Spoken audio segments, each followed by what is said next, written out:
highlights.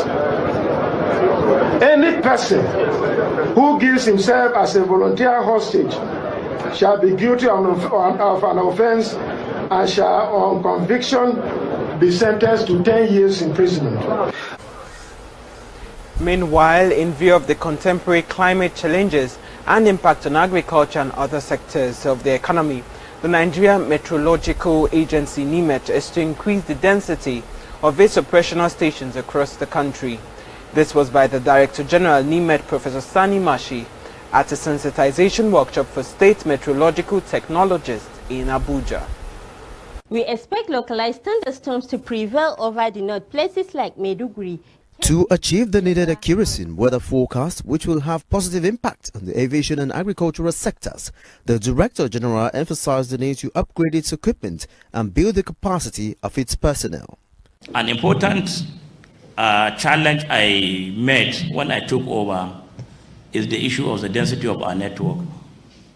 And if you should go by the recommendation of the WMO that between 100 to 300 square kilometers, you must ensure that there is at least one observatory, then it means, technically speaking, we should have nothing less than 9,000 stations across the country.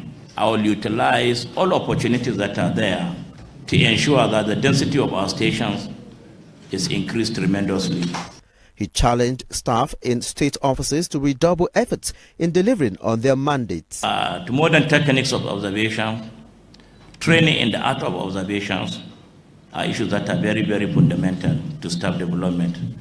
That's why I will continue to emphasize the issue of training and retraining, so as to ensure that all of you are adequately trained to face the challenges before us.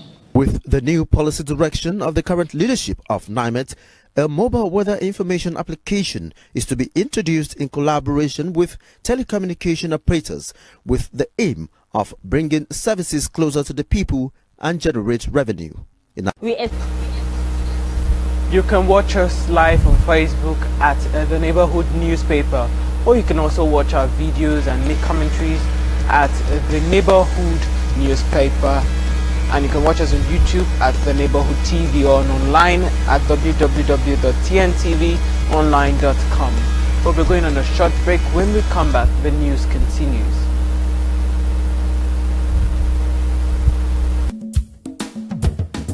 Nigerians, our fearless officers and men of the Nigerian military are winning the war against Boko Haram. Today, all occupied territories have been recovered and Boko Haram has been degraded. Our affected brothers and sisters are getting their lives back. However, they are now after you and me. In our mosques, churches, schools, motor parks, markets, entertainment centers, and public gatherings.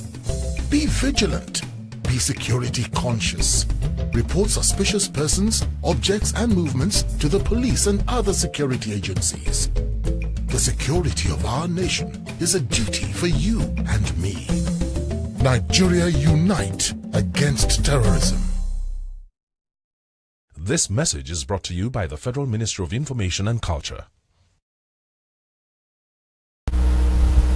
If you're just joining us, this is TNTV News at 4. I am Atachos. Now back to the news.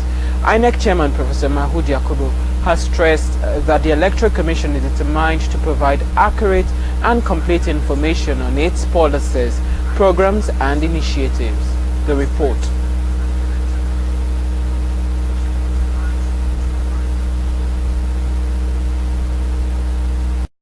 The review of INEC's communication policy is no doubt a critical step in furtherance of perfecting a credible electoral process ahead of the 2019 general elections.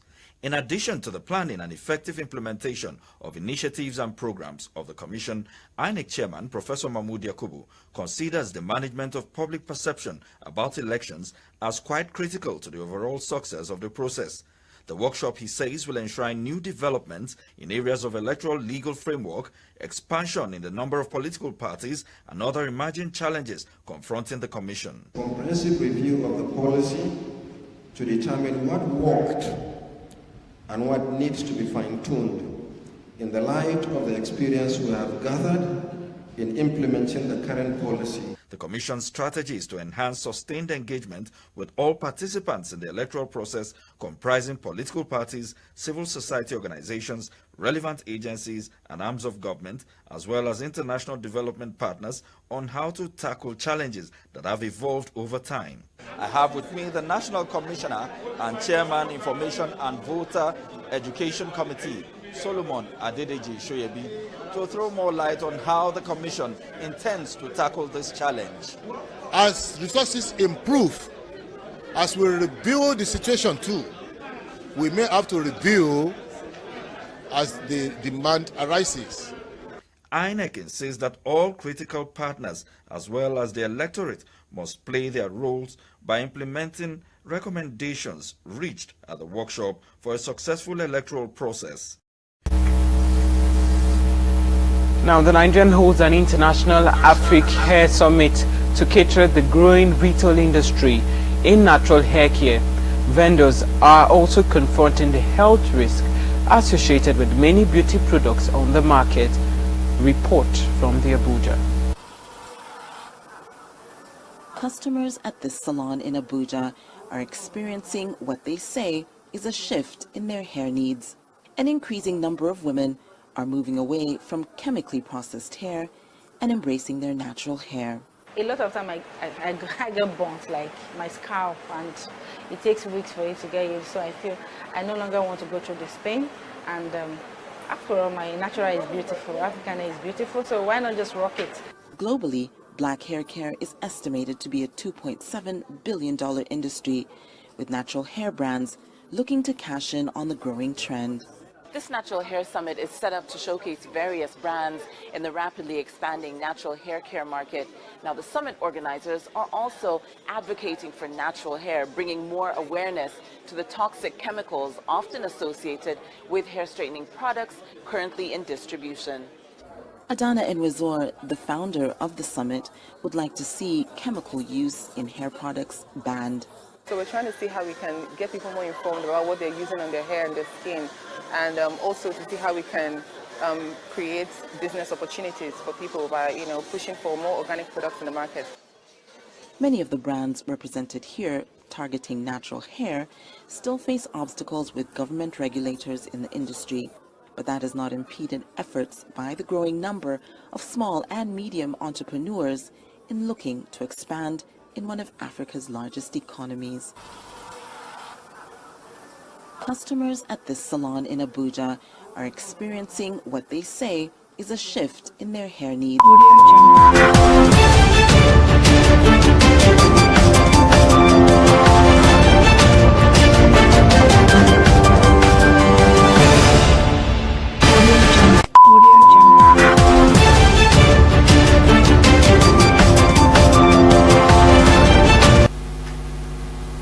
Now to international news. ISIL is claiming responsibility for 2 attacks in Iran's capital which killed at least 12 people. Gunmen and a suicide bomber stormed the parliament building, with another suicide attack at the tomb of the leader of the Iranian revolution. International news correspondent Caroline Marlon reports. An attack on Iran's parliament witnessed by people nearby who posted on social media. State TV reports several attackers stormed the building. One of them blew himself up with a suicide bomb. Security forces rushed to the scene. We were standing here and heard that the police said there were 5 people who went inside and started shooting. We even saw one of them getting shot in the heart. And then they put him into a wheelchair and took him to hospital. People are saying that ISIL has done this. Everyone is saying one thing or another. I don't know who is behind this attack. ISIL have claimed responsibility for the assault on Parliament and for a second attack on the shrine of former